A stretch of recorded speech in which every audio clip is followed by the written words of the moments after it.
Up with KREM begins now. This weekend, Idaho could move into phase 2 of reopening. Coming up, what the state needs to do to make it happen. There's a lot more, I'd say, mental exertion.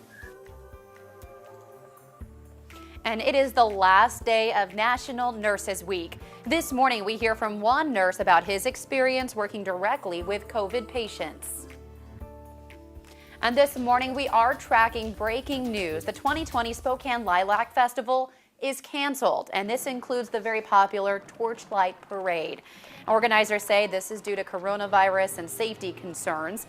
And this is only the second time in 82 years that the festival has been canceled, the last time being during World War II.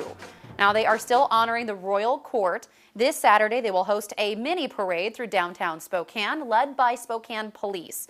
Organizers say people, though, in attendance still need to practice social distancing. Well, good morning and welcome to Up with KREM on our Tuesday morning. I'm Jen York, joined by Joshua Robinson and Thomas Patrick, filling in for Evan Narani this week. Joshua, I know this is your first year in town. I'm so sorry that we couldn't bring you to the Spokane Lilac Festival this year. We'll get to it down the line, but it is something that I had heard about when I used to work in Montana. I heard people talking about it when I lived in Buffalo and I was about to move here. It's one of the events I was looking forward to, but there is a good reason why it's being canceled. We will make sure that we get it once it's back up and safe to run. Yeah, people come from all over the region, of course, for that festival. Thomas, have you been able to take a part in the parade or take a look at it? I know you're new in town as well, so we want to make sure you're immersed in all things Spokane. I think I missed out on it last year, which is actually kind of a bummer because I was looking forward to it this year as well. Again, you know, all good things will come to us in due time, but yeah, I am a little bit upset. Who knows? I can't remember what I was doing this past year to miss out on it. So put a strike next to my name on that one. But we'll get to it, and we still have lots of other great things to enjoy in the Inland Northwest, especially with a lot of the state parks that have been slowly reopening back up. We just have to get creative with how we enjoy our time outside these days. Absolutely. And for anyone watching this morning, organizers say the event will be back in 2021. So Joshua and Thomas, you can put it on your calendar. Sign me up. As long as everything goes as planned, we'll get you down there so you can experience it. It's quite the moving event, of course. Celebrates everything Spokane, but it's also a huge honor for our military veterans and our fallen heroes. So that is something, of course, that we're going to continue tracking this morning, as that is a big deal for our community. Again, the 2020 Lilac Festival canceled this year, but is set to make its return in 2021. And we do want to turn our attention to the weather this morning. Thomas, you've been tracking a few showers. I can hear it outside now. So what are we looking at for the rest of the day? Good. Always love hearing the reports from everybody scattered across the region because let's face it, these showers are scattered themselves. So some of you may not be getting rain. Others of you might be getting some heavy rain, if you will. So here is Doppler radar. Let's set this into motion. Here's the last hour that we're seeing, and I think what stands out is what's happening over Kootenai County at the moment. So those little blotches of orange and red indicate the heavier rainfall really falling right along the lake at Coeur d'Alene overall. And some light rain basically through and through in Spokane. It's just been slowly drifting into our neck of the woods as well. And off to the south, I do believe there was a little bit of lightning that you can see just kind of peppering some of our southern areas as of this morning. And we'll be tracking not just the rain, but some of that thunder activity into the afternoon as well. The airport reporting some light rain, but at least calm winds. That's a big difference from what we saw yesterday as well. And let's fast forward and give you just a snapshot of what Future Tracker is going to look like this afternoon. Again, you see some areas dry, some areas not so much. That's something we'll be tracking hour by hour throughout the day today, but also the days to come. So we look ahead at your 7-day forecast and this weekend in just a few minutes here.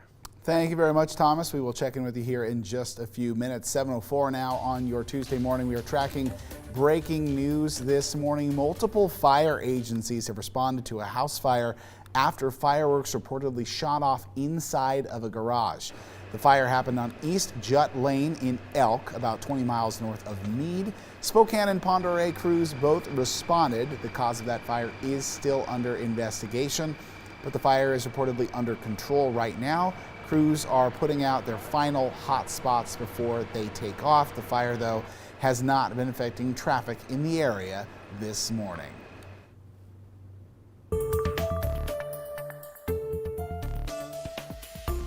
Well, this morning, here are 3 things to know here on our Tuesday morning to get your day started. We'll fill you in here. Washington is considering staggering school start times come fall. Now, this is so large groups of children avoid arriving and leaving at the same time. In a telephone town hall last night, the Washington Secretary of Health suggested some students will attend class in the morning, while others will attend in the afternoon. Another suggestion includes keeping students in one class to avoid switching classrooms. And if you're still waiting to receive your stimulus check, you should probably act now. Noon tomorrow is the deadline to sign up for direct deposit. Direct deposit often works faster than mailing a paper check. About 130 million people already received their stimulus payment, but millions are still waiting. You can sign up using the IRS's Get My Payment tool. You can find a link to that on our website, KREM.com. And right now, Spokane County leaders are pushing to move into phase 2 of reopening, but they still need the approval from the governor. Yesterday, Spokane health leaders approved a plan to be presented to the governor. Spokane's leading health expert, Dr. Bob Lutz, says he's comfortable with that plan. And several counties are already in phase 2 across the state, including Wahkiakum, Skamania, Stevens, Columbia, Garfield, Lincoln, Ferry, and Pend Oreille. But local health leaders are still discouraging traveling to other counties reopening ahead of Spokane. I think that there is concern that you may find yourself going someplace and doing so, maybe taking COVID-19 with you, especially since we know that there is asymptomatic transmission. Now, each county is required to come up with its own rules to stay safe. Right now, the governor's office is still urging people to stay home until their area enters phase 2. Washington's Stay Home, Stay Healthy order, by the way, runs through the end of the month. That's a quick look at your headlines here. Joshua, we'll send things back to you. Thank you very much, Jen. Yeah, this morning, Idaho, meanwhile, is still in phase 1 of its own reopening plan, but their transition into phase 2 could happen as early as this coming Saturday. So in a few days from now, Nicole Hernandez joins us this morning live to explain what needs to happen for the state to make that move. Nicole, good morning.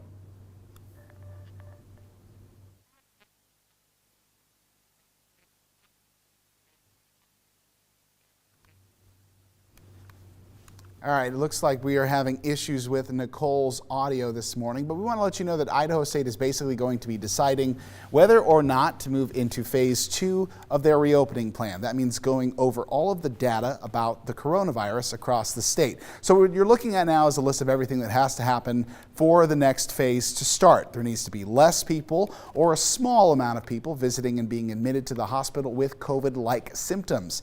There also needs to be less people actually testing positive for COVID-19. Hospitals need to be able to treat all of their patients without going into crisis care. Hospitals also have to have enough personal protective equipment, ventilators, and beds. And finally, there needs to be a lot of testing for healthcare workers at risk. So if all of that is met, let's look at what could actually change.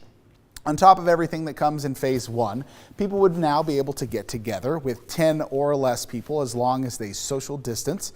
Restaurant dining rooms can reopen. Gyms, rec areas, and hair salons can also reopen as long as they follow Idaho's business rules. Now, even though all of that is opening back up, bars and nightclubs and big venues would still have to stay closed. People also still need to be social distancing and should not travel unless it is necessary. Now, we're going to take a closer look this morning at some of the numbers in terms of confirmed coronavirus cases coming out of Idaho. Now, the highest number of confirmed cases actually dates back almost 6 weeks ago. That happened back on April 2nd. This day you can see here with 222 confirmed cases of the virus in one day. Since then, the total of coronavirus cases has only passed 100 cases twice. You can see them here and here. And if we look back over the past month, this day, April 20th, was the last time that the state of Idaho reported more than 50 new cases in any given day. So what we're going to do this morning is also look at how that may or may not have affected the curve in terms of whether or not it is fully flattening. As we can see coming up on this next chart, here you go, Based on the 14-day moving average, which is the way that a lot of health officials measure something like this, the state of Idaho has already seen the rise in its curve, which you can see about here, and then the downward slope. But most importantly, over the past 2 weeks, that curve has stayed level. Now, if these numbers stay consistent, you can see the way that the 14-day moving average would show. Not only does it stay level, but it starts to drop off. That means it will be a helpful situation for hospitals and other medical care facilities to prevent themselves from being overrun with any new cases as they emerge. All right, 7:10 now this morning. Today also marks the last day of National Nurses Week. So coming up after the break, we hear from a nurse who shares his experiences working directly with COVID patients. Before we go to break, check this out. Nearly the entire cast of The Office reunited to serenade a newly married couple in the best way. John Krasinski, who played Jim in the series, found a video online of a man proposing to his girlfriend at a gas station, kind of similar to how Jim proposed to Pam in the show. And take a look at how they got a chance to celebrate with them by contacting the couple and surprising them with this recreation of the famous dance scene from Jim and Pam's wedding. Oh my gosh!